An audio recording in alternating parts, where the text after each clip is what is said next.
बऱ्याचदा किचनमध्ये झुरळ फिरताना दिसलं किंवा भिंतीवर पाल बघून आपल्या अंगावर काटा येतो, तर त्यासाठी कांद्यामध्ये फक्त ही वस्तू टाका. तुमच्या घरातली पाली, झुरळ, उंदीर, मच्छर अगदी पूर्णपणे निघून जातील, तेही एकाच वापरामध्ये.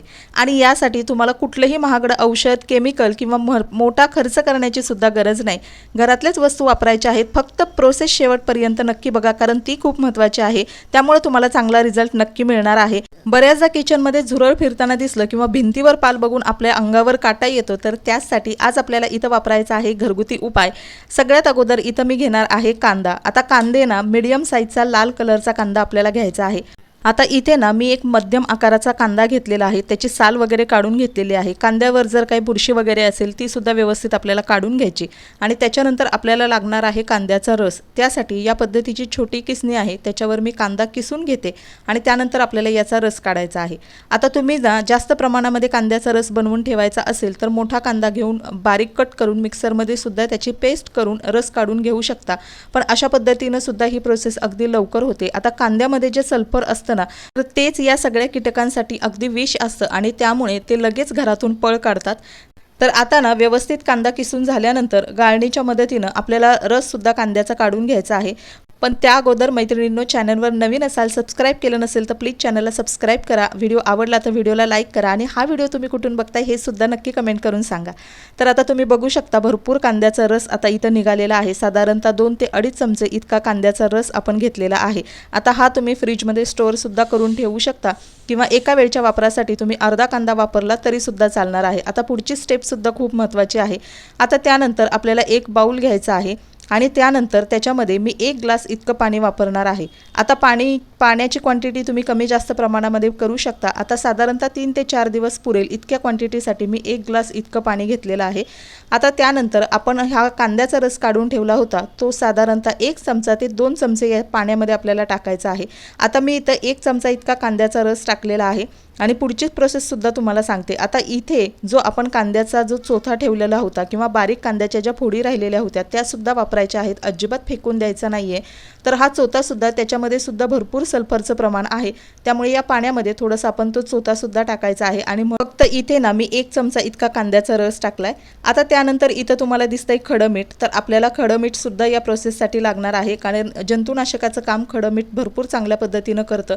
त्यामुळे थोडंसं आपल्याला खडं मीठसुद्धा टाकायचं आहे आणि पाण्यामध्ये व्यवस्थित असं हे मिक्स करून घ्यायचं, जेणेकरून खडं मीठ जे आहे ते पाण्यामध्ये अगदी व्यवस्थित विरघळून जाईल. आता त्यानंतर ना पुढची प्रोसेस करण्यासाठी इथं आपल्याला लागणार आहेत ती म्हणजे कडुलिंबाची पानं. तुम्ही बघताय ना इथं अगदी फ्रेश हिरवीगार अशी कडुलिंबाची पानं मला मिळालेली आहेत आणि तीच मी आज या उपायासाठी सुद्धा वापरणार आहे. आता कडुलिंबाच्या पानांमध्ये ना भरपूर कडवटपणा असतो आणि त्याच्यामुळेच ना लहान किडे अजिबात त्या भागामध्ये फिरत नाहीत. त्यामुळे आपल्याला कडुलिंबाच्या पानाचा वापर करायचा आहे. आता ही पानं व्यवस्थित मी स्वच्छ धुवून घेतली होती आणि त्यानंतर ना हाताने आपल्याला अशी बारीक करून सुद्धा घ्यायची आहेत, थोडीशी चुरगळून सुद्धा घ्यायची. आता त्यानंतर यातला रस व्यवस्थित निघण्यासाठी ना इथं खलबत्ता घेतलेला आहे आणि त्याच्यामध्ये ही लिंबाची पानं आपल्याला टाकायची आहेत आणि त्यानंतर 4 पाकळ्या इतक्या लसणाच्या सुद्धा मी घेतलेला आहे. आता लसणामध्ये सुद्धा भरपूर तिखटपणा असतो आणि तिखट असेल, कडवटपणा असेल तर याच्यामुळे झुरळ असेल, पाल असेल, उंदीर किंवा मच्छर असेल हे आजूबाजूला अजिबात फिरकत नाही. त्याच्यामुळे आपल्याला उग्र वास असणाऱ्या आणि तिखट असणाऱ्या गोष्टी वापरायच्या आहेत. आता या दोन्ही गोष्टी ना खलबत्त्यामध्ये आपल्याला बारीक करून घ्यायचे. भरपूर सुद्धा बारीक करायचे नाहीत, पण कडुलिंबाचा पाला व्यवस्थित बारीक करायचा, लसूण सुद्धा बारीक करायचा. याच्यामुळे याचा अर्क छान सुटतो आणि वास सुद्धा अधिक तीव्रतेने यायला लागतो. आता बघू शकता दोन्ही गोष्टी छान अशा बारीक करून मी घेतलेल्या आहेत. तोपर्यंत आपण जे टाकलेलं खडं मीठ होतं ते सुद्धा पाण्यामध्ये अगदी छान विरघळलंय. आता तुम्ही बघू शकता खडं मीठ सुद्धा विरघळलेलं आहे आणि त्यानंतर ना आपण तयार करून घेतलेला हा लिंबाचा पाला आणि जो लसूण टेचून घेतलेला आहे ते सुद्धा आपल्याला याच पाण्यामध्ये मिक्स करायचं आहे. पावसाळ्यामध्ये तर अशा पद्धतीच्या जीवजंतूचा आपल्याला भरपूर त्रास होतो घराच्या बाहेर आणि घरामध्ये सुद्धा त्यांचा वावर दिसतो आणि त्यामुळे अशा पद्धतीचा घरगुती उपाय तुम्ही सुद्धा नक्की एकदा करून बघा आणि व्हिडिओ आवडला तर व्हिडिओला लाईक करा, चॅनलला सबस्क्राईब सुद्धा करा.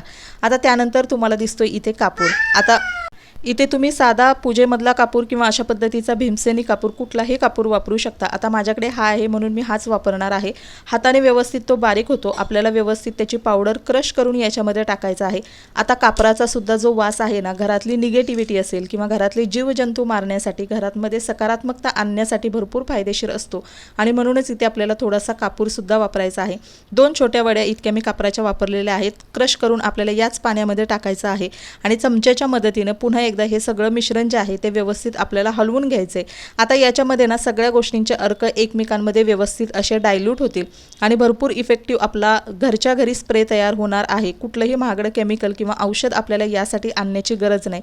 आता त्यानंतरची एक स्टेप आपल्याला अजून करायची म्हणजे 10 मिनिटं हे झाकून व्यवस्थित ठेवायचं, जेणेकरून याच्यामध्ये या सगळ्या गोष्टींचा अर्क पाण्यामध्ये छान असा डायल्यूट होईल आणि 10 मिनिटानंतर तुम्ही बघू शकाल आपली लिंबाची पानं असेल किंवा खडमीठ असेल हे व्यवस्थितपणे विरघळले आणि हाताने आपल्याला व्यवस्थित हे अजून एकदा कुस्करून घ्यायचे, जेणेकरून आपण हे जे पाणी तयार करतोय हे भरपूर इफेक्टिव्ह आणि स्ट्रॉंग तयार होईल. याला भरपूर चांगला वाससुद्धा येईल. याच्या वासानेच अगदी पहिल्या वापरामध्येच तुम्हाला सुद्धा चांगले रिझल्ट बघायला मिळतील.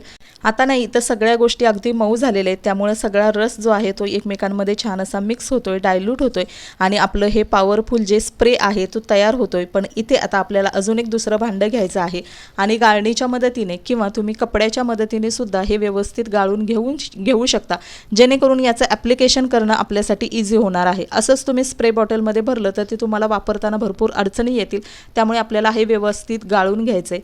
आता तुम्ही बघू शकता सगळा चोथा जो आहे ते वरती राहिलेला आहे, पण तो सुद्धा अशा पद्धतीने चमच्याच्या मदतीने प्रेस करून त्याच्यामध्ये पण जो काही अर्क आहे, रस आहे तो आपल्याला गाळून घ्यायचा आहे आणि छान आपला घरच्या घरी इफेक्टिव्ह असा हा साधा सोपा स्प्रे तयार झालेला आहे. जर आपल्याकडे वयस्कर व्यक्ती असतील किंवा घरामध्ये लहान मुलं असतील तर अशा वेळी आपण शक्यतो केमिकल वापरणं टाळतो आणि त्याच्यामुळेच हा अगदी सर्वात सोपा आणि सेफ असा पर्याय आहे. आता त्यानंतर आपल्याला इथं लागणार आहे स्प्रे बॉटल. कुठलीही स्प्रे बॉटल छोटी मोठी तुम्ही वापरू शकता. शक्यतो तुम्ही मोठी स्प्रे बॉटल वापरली तरी सुद्धा चालेल, जेणेकरून एकाच वेळी तुम्ही जास्त प्रमाणामध्ये बनवून ते व्यवस्थित स्टोअर सुद्धा करून ठेवू शकता.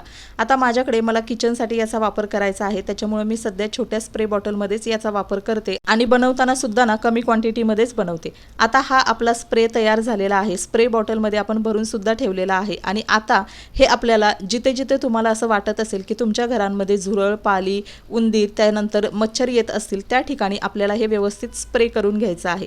किचनमध्ये सगळ्यात जास्त संध्याकाळची सगळी आवरावर झाली, लाईट्स बंद केले की झुरळांचा जास्त वावर असतो, त्याच्यामुळे सगळी कामं आटोपल्यानंतर किचनच्या सिंकच्या खाली, गॅसच्या मागे किंवा कपाटांच्या कोपऱ्यामध्ये हा स्प्रे तुम्ही मारून ठेवा. झुरळं तुम्हाला अजिबात या भागामध्ये आलेली दिसणार नाहीत.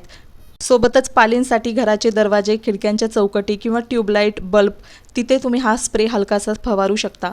उंदरांसाठी स्टोअरूममध्ये किंवा जिथे उंदरांचा जास्त वावर असेल त्या कोपऱ्यात तुम्ही हा स्प्रे नक्की मारू शकता.